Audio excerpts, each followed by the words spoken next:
Hello student, कैसे हैं आप लोग? उम्मीद है अच्छे होंगे और अपनी बोर्ड परीक्षा की तैयारी में लगातार लगे होंगे। उसी क्रम में आज हम क्लास 12 फिजिक्स के अंतर्गत चैप्टर नंबर 1 जो कि है वैद्युत आवेश तथा क्षेत्र यानी इलेक्ट्रिक चार्जेज एंड फील्ड्स के महत्वपूर्ण यानी मोस्ट इम्पॉर्टेंट ऑब्जेक्टिव क्वेश्चन करने वाले हैं। और जैसा कि आप जानते हैं कि बदले पैटर्न के अनुसार आपको ये ऑब्जेक्टिव क्वेश्चन ओएमआर सीट पर करने होंगे। तो यदि आप पूरा वीडियो ढंग से देखते हैं और 2-3 बार रिपीट करके देखते हैं, तो निश्चित रूप से जो पहला चैप्टर आपका है, उसके जो ऑब्जेक्टिव क्वेश्चन हैं, वो पूरी तरह से तैयार हो जाएँगे और इनसे बाहर कोई भी क्वेश्चन आपको नहीं मिलने वाला है। तो पूरा वीडियो आपको अवश्य देखना चाहिए और वीडियो शुरू करें उससे पहले आपसे अवश्य कहेंगे कि यदि आप इस चैनल पर पहली बार विज़िट कर रहे हैं और आगे भी चाहते हैं कि अन्य चैप्टर्स के भी महत्वपूर्ण क्वेश्चंस आपको बिना रुकावट मिलते रहें, तो चैनल को सब्सक्राइब अवश्य कर लें ताकि मेरे वीडियो के नोटिफिकेशन आप तक बिना रुकावट पहुंचते रहें। तो दोस्तों, जैसा कि मैंने बताया कि पहले चैप्टर के क्वेश्चन आज हम करेंगे और इसमें ऐसे ही क्वेश्चन आपको मिलने वाले हैं कि निम्न प्रश्नों में एक सही उत्तर है और दिए गए विकल्पों में से सही विकल्प पर निशान लगाएं। तो आइए शुरू करते हैं। पहला क्वेश्चन है, हवा में चुंबकशीलता यानी एप्सिलॉन आर का मान कितना होता है? तो ये मान होता है 1, याद रखेंगे। और उसी क्रम में अगले क्वेश्चन की बात करें तो अगला क्वेश्चन है कि विद्युत क्षेत्र में एक आवेशित कण पर लगने वाला जो बल है उसका मान कितना होता है? तो उस बल का मान होता है क्यू ई, याद रखेंगे। और अगला प्रश्न है कि विद्युत फ्लक्स का एसआई मात्रक क्या है? तो विद्युत फ्लक्स का एसआई मात्रक होता है वोल्ट मीटर, याद रखेंगे। दोस्तों, आपको बताते चलें कि ये ऐसे क्वेश्चंस को लेकर हम चल रहे हैं जो लगातार पूछे जाते हैं, तो इन्हें आपको ढंग से तैयार करना होगा। और अगला प्रश्न है, संबंध Q बराबर NE में निम्नलिखित में कौन n का मान संभव नहीं है? तो इसमें पहला विकल्प भी संभव है, दूसरा विकल्प भी संभव है, तीसरा जो विकल्प है वो संभव नहीं है, यानी विकल्प सी n का संभव मान नहीं है क्योंकि n इलेक्ट्रॉनों की संख्या होती है, तो इलेक्ट्रॉनों की संख्या पॉइंट में नहीं होती है, याद रखेंगे। और अगले प्रश्न की बात करें, आवेश का पृष्ठ घनत्व बराबर होता है, तो आवेश का पृष्ठ घनत्व बराबर होता है कुल क्षेत्रफल बटा माफ़ कीजिएगा, कुल आवेश बटा कुल क्षेत्रफल के। यहाँ पर तो आवेश का पृष्ठ घनत्व इसको सिग्मा से लिखते हैं और सिग्मा बराबर होता है Q अपॉन A, तो याद रखेंगे। और अगले प्रश्न पर बात करें तो अगला प्रश्न है, किसी माध्यम की आपेक्षिक वैद्युतशीलता कितनी होती है? तो किसी माध्यम की आपेक्षिक वैद्युतशीलता एप्सिलॉन अपॉन एप्सिलॉन 0 होती है, याद रखेंगे। और सातवां प्रश्न है, पानी का परावैद्युत स्थिरांक कितना होता है? तो याद रखेंगे ये 80 होता है। और अगला प्रश्न है, 1/4 पाई एप्सिलॉन 0 का मान कितना होता है? तो बहुत ही पॉपुलर क्वेश्चन है, तो इसका मान होता है 9 × 10⁹ न्यूटन मीटर स्क्वायर प्रति कूलम स्क्वायर, याद रखेंगे। और अगले प्रश्न की बात करें, प्रश्न संख्या 9, तो निम्नलिखित में से कौन संबंध सही है? तो ये पहला संबंध सही है, ई बराबर एफ अपान क्यू जो वैद्युत क्षेत्र की तीव्रता का सूत्र होता है। और साथ ही साथ आपको बता दें कि वैद्युत क्षेत्र की तीव्रता का जो मात्रक होता है वो होता है न्यूटन प्रति कूलम। इसी फार्मूले से हम निकालेंगे, बल का मात्रक न्यूटन और आवेश का मात्रक कूलम हो जाएगा, याद रखेंगे। और अगला प्रश्न है, आवेश की विमा कितनी होती है? तो आवेश की जो विमा होती है वो 80 होती है, विकल्प 1 सही होगा। और अगला प्रश्न है, एप्सिलॉन 0 का मात्रक क्या है? तो एप्सिलॉन 0 का मात्रक यहाँ पर देख सकते हैं, विकल्प बी सही होगा। और उसी क्रम में प्रश्न संख्या 12 पर आते हैं, किसी दूरी पर अवस्थित दो आवेशित कण के बीच विद्युत बल F है, यदि उनके बीच की दूरी आधी कर दी जाए तो विद्युत बल का मान क्या होगा? तो इसमें विद्युत बल का मान हो जाएगा 4 गुना बढ़ जाएगा, यानी विकल्प ए सही होगा, याद रखेंगे। और यदि वीडियो आपको महत्वपूर्ण लग रहा हो तो वीडियो को लाइक कीजिए और अभी तक चैनल को सब्सक्राइब नहीं किया है तो सब्सक्राइब अवश्य कर लें और वीडियो को ज़्यादा से ज़्यादा हर उस ग्रुप में शेयर अवश्य कर दीजिए जिसमें आप जुड़े हुए हैं। अगले प्रश्न पर आते हैं, प्रश्न संख्या 13, किसी बिंदु पर विद्युत आवेश की या किसी बिंदु पर विद्युत क्षेत्र की तीव्रता होती है, तो किसी भी बिंदु पर वैद्युत क्षेत्र की तीव्रता का सूत्र है ई बराबर एफ अपान क्यू। और अगला प्रश्न अगर हम देखें तो अगला प्रश्न है, जब किसी वस्तु को आवेशित किया जाता है तो उसका द्रव्यमान यानी उसके द्रव्यमान पर क्या प्रभाव पड़ता है? तो आवेशित करने पर द्रव्यमान बढ़ भी सकता है और घट भी सकता है, तो इसका विकल्प डी सही होगा, याद रखेंगे। और अगला प्रश्न है, विद्युतशीलता का एसआई मात्रक होता है। तो विद्युतशीलता का जो एसआई मात्रक होता है वो होता है, विकल्प ए सही होगा, कूलाम स्क्वायर प्रति न्यूटन मीटर स्क्वायर, जिसको हम इस तरह भी लिख सकते हैं। और अगले प्रश्न की बात करें तो आवेश का पृष्ठ घनत्व, तो अभी मैंने बताया था कि आवेश का पृष्ठ घनत्व सिग्मा बराबर होता है Q/A, विकल्प इसका ए सही होगा। और प्रश्न संख्या 17 की बात करें तो विद्युत क्षेत्र ई से लंबवत रखे विद्युत द्विध्रुव आघूर्ण पी है। इस स्थिति में द्विध्रुव की स्थितिज ऊर्जा शून्य लेने पर ई और पी के बीच थीटा कोण की स्थिति में द्विध्रुव की जो स्थितिज ऊर्जा है वो कितनी होगी। तो जो द्विध्रुव की स्थितिज ऊर्जा है वो हो जाएगी यहाँ पर P गुणे ई के बराबर, यानी विकल्प, माफ कीजिएगा, इसका जो विकल्प होगा वो विकल्प हो जाएगा डी सही होगा, P in bracket 1 minus cos theta, याद रखेंगे। और अगला जो प्रश्न है, प्रश्न संख्या 18, यहाँ पर देख सकते हैं, कूलाम बल है। तो कूलाम बल किस तरह का है ये आपको बताना है। तो आपको बता दें, कूलाम केंद्रीय बल भी है और विद्युत बल भी है, यानी विकल्प ए और बी दोनों सही होंगे, याद रखेंगे। प्रश्न संख्या 19 की बात करें, यदि समरूप विद्युत क्षेत्र एक्स अक्ष की दिशा में विद्यमान है तो समविभव किस अक्ष की दिशा में होगा। तो इसका जो सही विकल्प होगा वो विकल्प सी सही होगा, वाई जेड तल की दिशा में ये समविभव होगा।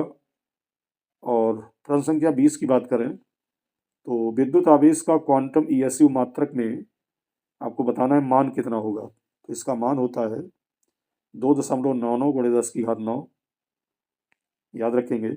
और अगला प्रश्न है, स्थिर विद्युत क्षेत्र होता है। तो स्थिर विद्युत क्षेत्र होता है संरक्षी, विकल्प ए सही होगा, याद रखेंगे। और अगला प्रश्न है, एक एकांकी चालक के लिए निम्न में से कौन अनुपात अचर होता है। तो इसका विकल्प ए सही होगा, कुल आवेश अपॉन कुल विभव, यानी कुल आवेश बटा कुल विभव का जो अनुपात है वो अचर होता है। और प्रश्न संख्या 23 की बात करें तो एक कूलाम आवेश कितने ईएसयू के बराबर होता है। तो याद रखेंगे, एक कूलाम आवेश 3 गुणे 10⁹ ईएसयू के बराबर होता है। और उसी क्रम में अगले प्रश्न की बात करें तो एक विद्युतीय द्विध्रुव को, यानी एक विद्युतीय द्विध्रुव दो विपरीत आवेशों से बना है जिनके परिणाम +3.2 इंटू 10⁻⁻19 कूलाम एवं -3.2 इंटू 10⁻⁻19 कूलाम है। उनके बीच की दूरी 2.4 इंटू 10⁻⁻10 मीटर है। विद्युतीय द्विध्रुव का आघूर्ण क्या होगा। तो वैसे तो दोस्तों इसका जो विकल्प है वो बी सही होगा। और विद्युतीय द्विध्रुव आघूर्ण निकालना है तो इसका फार्मूला होता है P बराबर 2QL या Q गुणे 2L, यानी कोई एक आवेश लेकर उसको दूरी से गुणा कर देंगे तो मान हमें प्राप्त हो जाएगा। और अगला प्रश्न है, एक आवेशित चालक की सतह की किसी बिंदु पर वैद्युत क्षेत्र की तीव्रता कितनी होती है। तो एक आवेशित चालक की सतह के किसी बिंदु पर वैद्युत क्षेत्र की तीव्रता सतह के लंबवत होती है, याद रखेंगे, यानी विकल्प बी सही होगा। और अगले प्रश्न की बात करें तो अगला प्रश्न है, विद्युत क्षेत्र ई और विभव बी के बीच संबंध क्या होता है। तो ये संबंध होता है ई बराबर -dV/dx, याद रखेंगे, महत्वपूर्ण प्रश्न है। और आगे बढ़े तो उससे पहले फिर एक बार कहेंगे कि यदि अभी तक आपने चैनल को सब्सक्राइब नहीं किया है तो सब्सक्राइब कर दीजिए और वीडियो को शेयर अवश्य कर दीजिए जिससे अन्य स्टूडेंट्स को भी इसका लाभ मिल सके। उसी क्रम में अगला प्रश्न है दोस्तों कि यदि किसी खोखले गोलीय चालक को धन आवेशित किया जाए तो उसके भीतर का विभव कितना होगा। तो विभव इसका धनात्मक और समरूप होगा, यानी विकल्प बी सही होगा। और उसी क्रम में अगला प्रश्न है कि साबुन के एक बुलबुले को जब आवेशित किया जाता है तो उसकी त्रिज्या पर क्या प्रभाव पड़ता है। तो आवेशित करने पर उसकी त्रिज्या बढ़ जाती है, विकल्प ए सही होगा, याद रखेंगे। और अगले प्रश्न की बात करें तो विद्युत द्विध्रुव आघूर्ण का एसआई मात्रक क्या होता है। तो इसका एसआई मात्रक होता है कूलाम मीटर, विकल्प ए सही होगा, याद रखेंगे। और अगले प्रश्न की बात करें तो अगला प्रश्न है, विद्युत क्षेत्र में प्रवेश करने वाले एक इलेक्ट्रॉन का प्रारंभिक वेग विद्युत क्षेत्र से भिन्न दिशा में है। विद्युत क्षेत्र में इलेक्ट्रॉन का पथ कैसा होगा। तो इसका पथ परवलयाकार होगा, विकल्प बी सही होगा। और अगला महत्वपूर्ण प्रश्न है, एप्सिलॉन 0 जिसको हम निर्वात की विद्युतशीलता कहते हैं, तो इसकी बीमा क्या होती है? तो इसकी बीमा होती है m⁻⁻1 l⁻³ t⁻4 a square यानी a⁻2। तो याद रखेंगे। और अगला प्रश्न है, दो सजातीय व बराबर आवेश Q को मिलाने वाली रेखा के बीच में एक अन्य आवेश Q रखने पर निकाय संतुलित हो जाता है, तो Q का मान क्या होगा? तो Q का मान दोस्तों हो जाएगा -Q/4 यानी आवेश 1/4 रह जाएगा और उसकी प्रकृति ऋणात्मक होगी। उसी क्रम में अगले प्रश्न की बात करें तो अगला प्रश्न है, एक स्थिर आवेश उत्पन्न करता है। तो एक स्थिर आवेश केवल वैद्युत क्षेत्र उत्पन्न करता है, याद रखेंगे। और अगले प्रश्न की बात करें तो अगला प्रश्न है, निम्नलिखित में किसका अस्तित्व संभव नहीं है? तो इसका विकल्प जो होगा वो सी सही होगा। इसमें पहले, दूसरे और चौथे का विकल्प तो का अस्तित्व तो संभव है, लेकिन 2.4 × 10⁻19 कूलाम जो आवेश है उसका अस्तित्व संभव नहीं है। और अगला प्रश्न है, मुक्त आकाश की परावैद्युता यानी जो चुंबकशीलता है वो कितनी होती है? तो याद रखेंगे इसकी चुंबकशीलता होती है, यानी यूँ कह लीजिए ε0 का मान कितना होता है, आंकिक मान। तो बहुत पूछा जाता है, ये होता है 8.85 × 10⁻12 कूलम स्क्वायर। यहाँ पर देख सकते हैं प्रति न्यूटन मीटर स्क्वायर।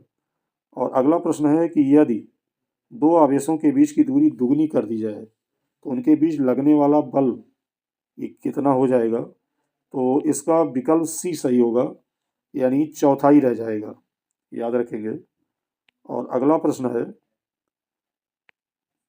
प्रश्न संख्या 37 और प्रश्न ये कह रहा है कि पी आघूर्ण वाला एक विद्युतीय द्विध्रुव क्षेत्र ई के साथ 90 अंश का कोण बनाता है, तब इस पर जो लगा बल आघूर्ण है वो कितना होगा? तो ये हो जाएगा पी के बराबर, याद रखेंगे।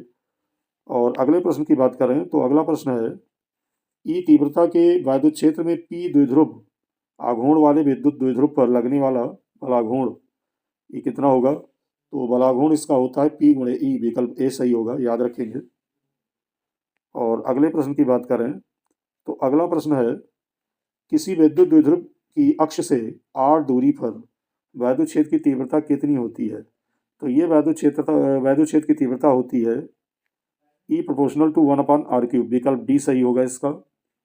और अगला प्रश्न है जो कि महत्वपूर्ण प्रश्न है कि विद्युत तीव्रता की विमा, तो विद्युत तीव्रता की विमा होती है, विकल्प बी सही होगा इसका, mLT⁻³ यहाँ देख सकते हैं, और a⁻⁻1। अगला प्रश्न है, किसी आवेशित खोखले गोलाकार चालक के भीतर विद्युतीय तीव्रता का मान कितना होता है? तो विद्युतीय तीव्रता का मान होता है 0, देख सकते हैं यहाँ पर, विकल्प सी सही होगा। और उसी क्रम में आपको बता दें कि जो आवेशित गोला होगा वो आवेश सतह पर वितरित होगा, यानी गोले के भीतर कोई आवेश नहीं होगा। और जब गोले के भीतर कोई आवेश नहीं होगा तो तीव्रता का मान जो है वो शून्य हो जाएगा। और अगला प्रश्न है, किसी अचालक पदार्थ के गोले को आवेश देने पर वह वितरित होता है, तो आपको बताना है कहाँ वितरित होता है। तो न सतह पर ही वितरित होता है, और ना ही सतह के अलावा अंदर वितरित होता है, और न भीतर वितरित होता है, यानी इनमें से कोई विकल्प सही नहीं होगा।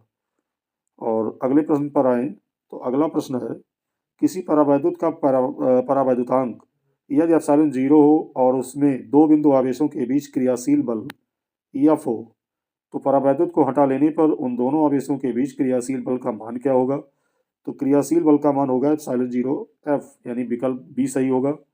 और उसी क्रम में अंतिम प्रश्न है कि r दूरी से अलग दो आवेशों के बीच बल F लगता है, यदि आवेशों का मान दुगना कर दिया जाए और उनके बीच की दूरी आधी कर दी जाए तो उनके बीच लगने वाला बल क्या होगा? तो उनके बीच लगने वाला जो बल हो जाएगा वो हो जाएगा 16 गुना, यानी 16F हो जाएगा। तो वीडियो में इतने प्रश्न आपको बताए गए, और इनमें से अगर आप तैयार कर लेते हैं तो इनसे बाहर दोस्तों कोई भी प्रश्न आपको नहीं मिलेगा। तो उम्मीद करते हैं वीडियो आपको अच्छा लगा होगा। अपने विचार कमेंट करके अवश्य बताइए, जिससे मोटिवेशन मिलता है अगले चैप्टर का वीडियो बनाने के लिए। तो वीडियो में इतना ही, बहुत बहुत धन्यवाद।